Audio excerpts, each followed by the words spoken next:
Welcome. Today we're talking with Lynne Labrador. She is the Senior Vice President, Business Development at Telrock Systems, providing cloud-based modern collections and recovery software solutions. Lynne, welcome, and thank you for joining us at today's Banker Digest. Thank you so much, Larry. It's a pleasure to be with you. Good. All right. Well, thanks. So, Lynne, given what we hear with the economy and what might be going on there, what do you expect will happen with delinquency rates? It's an interesting question because I remember I was asked this question back when the pandemic started, and there was a period where there was this concern that there was going to be some debt tsunami that was going to hit the industry. And that clearly never manifested because the reality was a lot of the governments around the world stepped in to help customers. A lot of the banks did what they could to stave off any issues. And so, here we are now in year three of this pandemic and a lot of unknowns. When I look at the market, I say to myself, well, you've got inflation at an all-time high, even though there's still question around whether or not it's hit its peak. You've got the Feds raising rates, which means it costs more to get a mortgage, costs more to conduct some of the milestone transactions customers want. Right. There's also more recent reporting that credit card usage is starting to tick back up. Mm-hmm.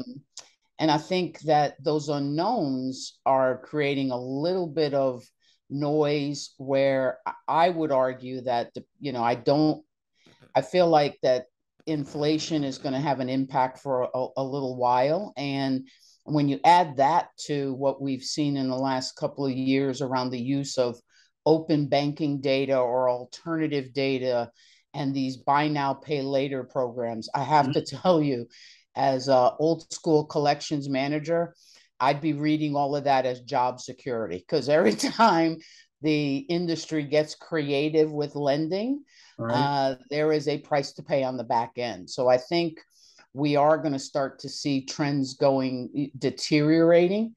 Now, to what extent, I think that's still unknown, but I do think we're going to start to see the impacts as all of these government programs go away and Right.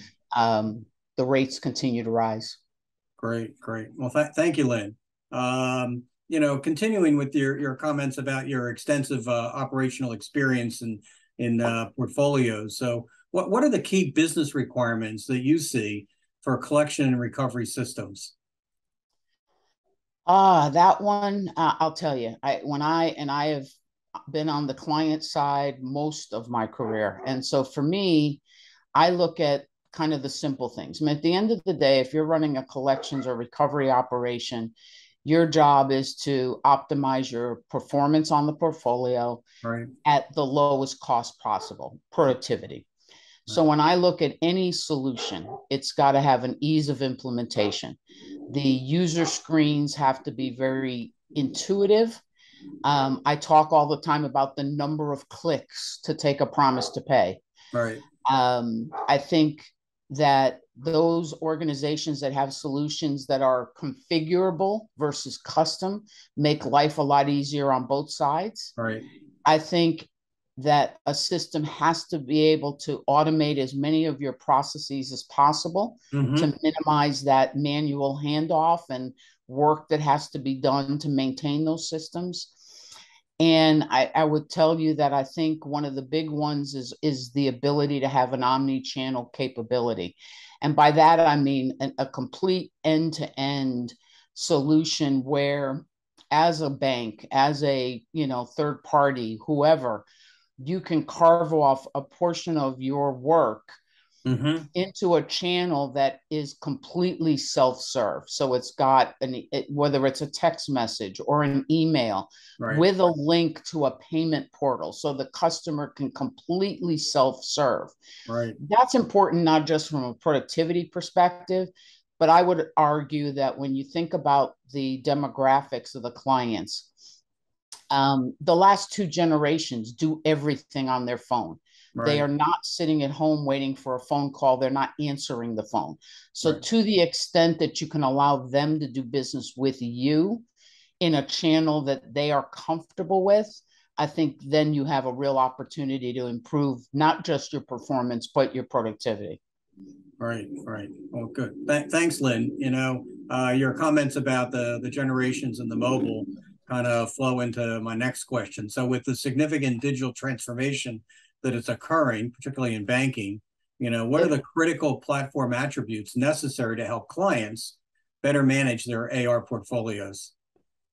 I think that the biggest challenge for most providers in this space is that they've got something that they've had potentially for decades.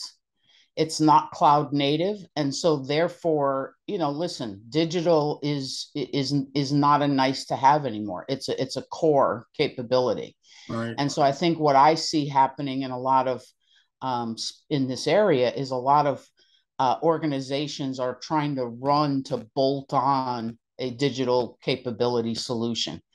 And I think if you really are going to have optimal results in an ideal setting, that engagement has to be integral to the core solution. It can't be just a bolt on, because that just makes it very clunky and difficult to maintain. right, And the cost of tech goes up with that. right, And so in my mind, it's digital's got to be a core capability of the solution. And it's got to be able to be highly maintainable and configurable. So that as the rules and the workflows continue to change, you're not having to go back to your vendor every other day to make those changes. So to the extent that it's configurable and a client can go in and do the tweaks they need to do to address whatever's going on in their portfolio, I think makes a huge difference. Customers want to be able to, again, it goes back to the demographics. You have 5 demographics of customers.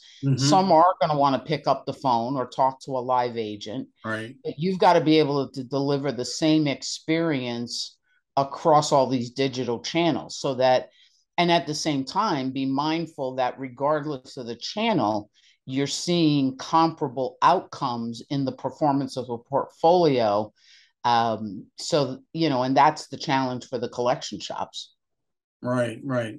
Thanks, Lynn. All the things that you're saying really kind of come back to some of the basics in recovery and collections that have been here for years and years. It's as you started off with, it's optimizing the results and with the productivity of the resources that you're applying to it, et cetera. So your points about the cloud base really allows a bank to better analyze their portfolio, fine tune their strategies, be nimble, measure the impacts of their strategies, and deliver better experience for their customers and results for the bank itself. So thank you for taking time to talk with us today at today's Banker Digest. Thank you so much. I mean, this has been great. It's kind of interesting to me that, if you've spent any time in this space, and I've spent several decades, the problems at the core of a collection shop have not changed. It's optimize the performance, reduce your 2+ contractual, improve Right. your recovery rates. But the how you get there is what's really changed the industry. And it's been fascinating to watch that occur over the years. Right. And I really appreciate the opportunity to talk to you about it. Great. Thanks.